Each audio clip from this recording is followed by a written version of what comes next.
中国共产党20大3中全会今日开幕，带领黑暗世界走向光明未来。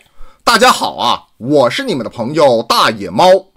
2024年7月15日当地时间，中国共产党第20大中央委员会第3次全体会议在北京开幕。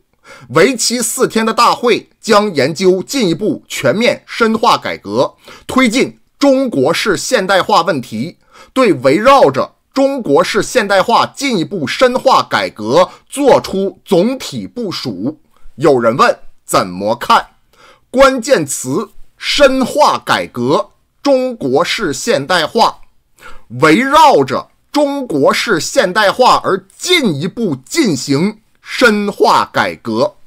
稍微了解一下最近一段时间发生的事情，都能明白这意味着什么。很明显，中国在向全世界发出公告，是的，这个黑暗的世界需要一条光明的未来。什么是中国式现代化？有人想知道。中国式现代化对于中国来说，本着时代的变化，普通民众对美好生活的愿望，以及中国的具体状况进行相应且必要的改变。如今中国还处在上升期，很多东西依旧保留改变的空间。现在不断的改变，是为了今后几十年甚至100年更有效的发展。这是中国式现代化对于中国人民来说。另外，中国式现代化对于世界来说是什么样呢？中国式现代化的目的就是为了打破西方几百年来对现代化的垄断。我们看到，当西方对现代化垄断的时候，他们经常把自己的思想兜售或者强加给其他国家。政治制度、宗教信仰，而且是那种脑袋短路把人当成傻子的宗教信仰，以及他们所谓的政治正确。那么有人问，中国在做什么？中国在告诉全世界，西方没有垄断现代化的权利，因为在所谓现代化必须西方化以外，还有第2条路，而且比西方更加的优秀，更加的完美。中国是在美国这一体系基础之外建立第2套方案，而这第2套方案将带领黑暗的世界走向光明的未来。为什么这么说呢？最近美国发生的事儿，大家想必都看到了吧？一个老年痴呆的总统被一群老弱病残的政客逼宫，目的是一旦选举失利，将影响事后的分赃。然后这位总统对自己的政敌全方位打压，无所不用其极，甚至还说到了那个人如果当选就是美国的末日。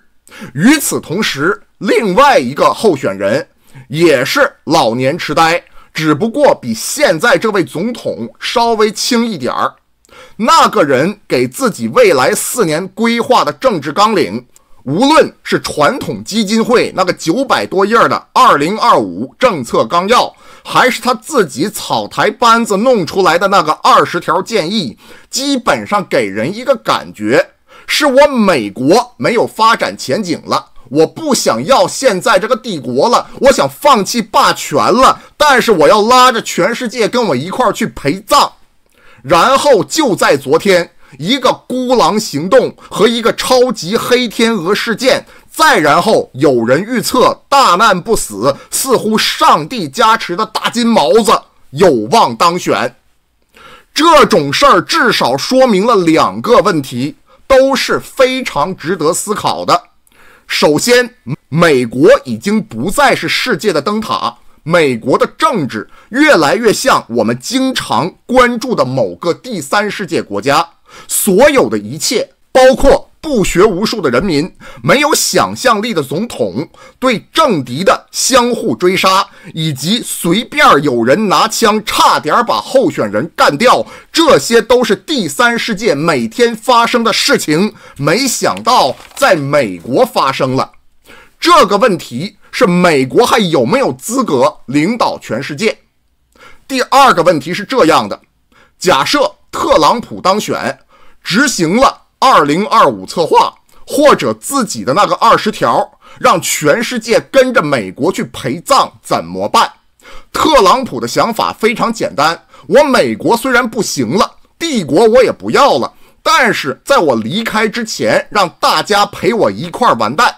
之前有学者曾经说，特朗普对世界的秩序和愿景是这样的：全球化不要了，变成中东化。美国需要一个比中东还要混乱的世界，每时每刻都有战争，这样美国才能凭借他的那个实力实现自身的利益最大化。那么现在有第二个问题，如果美国想让世界跟他一起去陪葬，而世界这个时候还依赖美国，怎么办？有没有第二条路线或者新的发展方向？两个问题。首先一个，美国有没有资格继续领导世界？答案是如果没有，那么有没有替代美国的方案？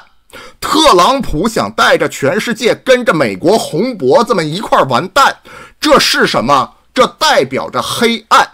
那么光明在哪里？如何带来新的发展与繁荣？答案在中国，在中国式现代化。中国式现代化对于世界来说是什么？从战略上讲，是在美国体系之外建立第二套体系。如果美国狗急跳墙，那么立刻被全世界孤立。如果他想带着全世界去陪葬，最后发现的进入坟墓的恰恰是自己。所以我们看到了中国共产党第20届三中全会时间节点太重要了。如果你相信玄学，冥冥之中似乎有天意啊！在这个时候，在这个时间点，让会议召开更加的有意义。昨天的事儿大家都看到了吧？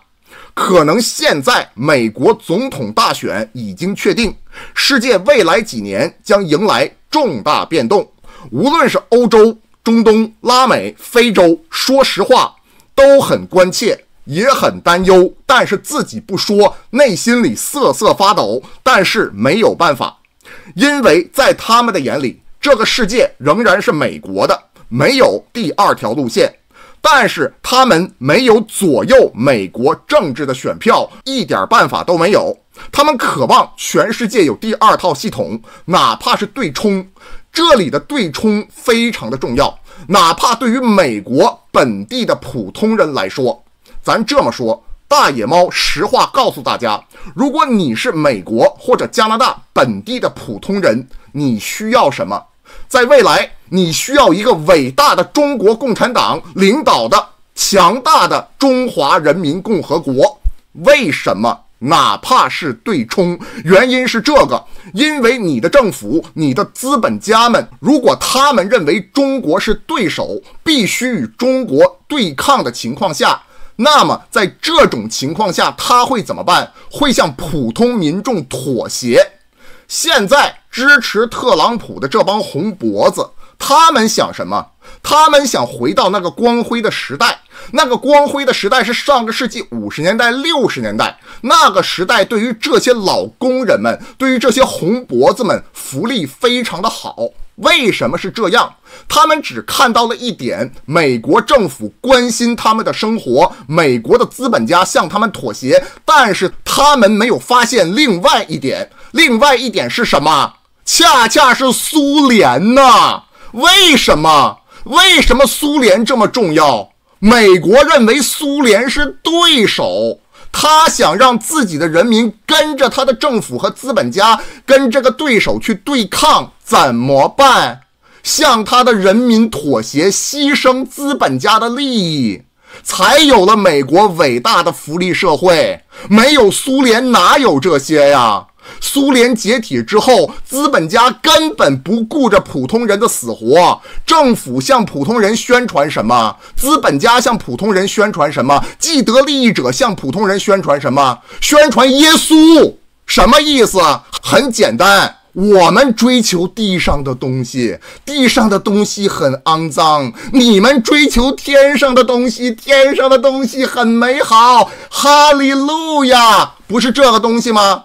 为什么苏联解体了？他们有权利决定普通人的未来，关键点不是在这儿吗？如果普通人想要一个美好的生活，那一定需要一个伟大的中国共产党领导的强大的中华人民共和国。只有这样，美国的普通人、加拿大的普通人才能过上好日子啊！这是最基本的事实。这玩意儿叫什么？叫对冲。什么意思？跟第三世界的普通人一样，他们需要摆脱美国这个黑暗的体系，所以他们需要第二套方案、第二套系统。美国的普通人也是一样的，如果他们需要自己的政府向他们去妥协。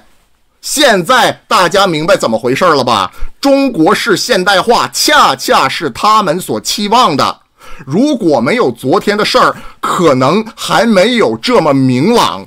哪怕最后是拜登获胜，经历了这4个月，对所有其他国家都是一次煎熬，都是一次思考的机会。思考什么？